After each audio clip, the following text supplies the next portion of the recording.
মন ভালো না, আমার দিল ভালো না, কতদিন হলো নবীর রওজা দেখি না, কতদিন হলো নবীর রওজা দেখি না।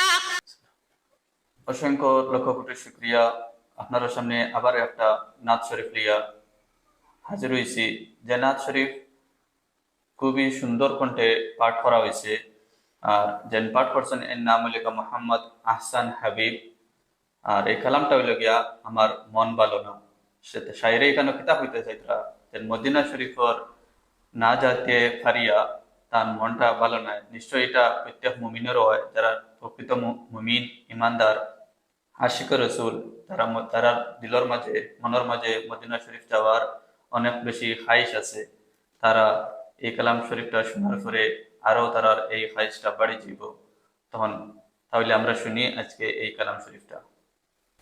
আমার মন ভালো না, আমার দিল ভালো না, কেন কতদিন হলো নবীর রওজা দেখি না।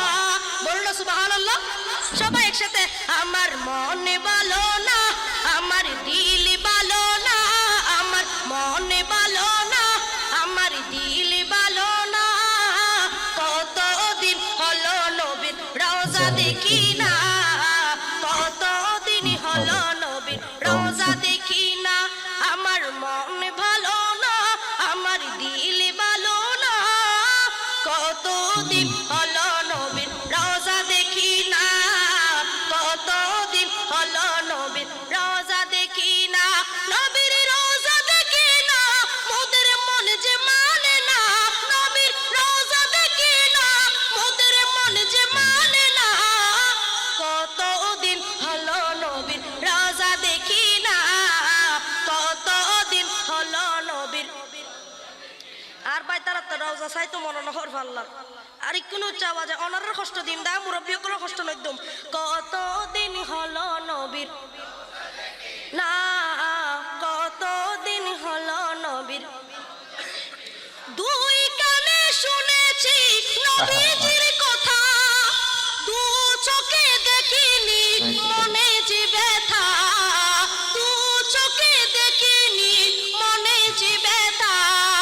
দুই কানে শুনেছি নবীজির কথা, দু চোখে দেখিনি মনে যে ব্যথা, দু চোখে দেখিনি মনে যে ব্যথা। কবে মদিনার মাটি গায়ে, কবে মদিনার মাটি গায়ে মাখবো জানি না, কতদিন হলো নবীর রওজা দেখি না। আমার মন ভালো না, আমার দিল ভালো না, আমার মন ভালো না, আমার দিল ভালো না, কতদিন হলো নবীর, কতদিন হলো নবীর দেখি না, কতদিন হলো নবীর। মদিনার চারিদিকে নূরের হাওয়া, কিসের হাওয়া? নূরের হাওয়া।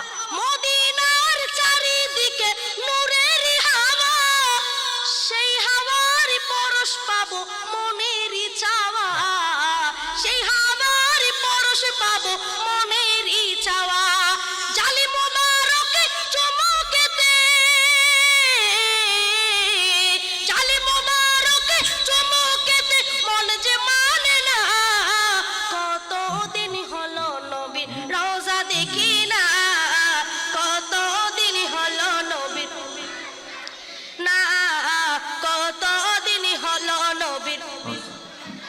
আর উচ্চ আওয়াজে কতদিন হলো নবীর ইনা, কতদিন হলো নবীর রওজা দেখি না।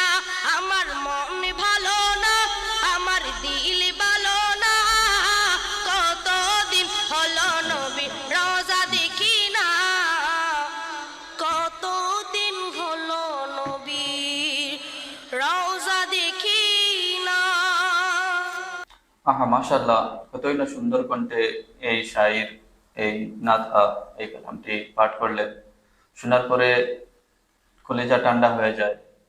এই কালাম শরীফে নবীর রওজা শরীফে না যেতে পারার যে দর্দ রয়েছে, যে কষ্ট রয়েছে, শাহিদ সেটাই বলছেন যে কতদিন হলো আমি নবীজির রওজা শরীফ দেখতে পারি না, মনের মধ্যে এই কষ্ট নিয়ে আমি বেঁচে আছি।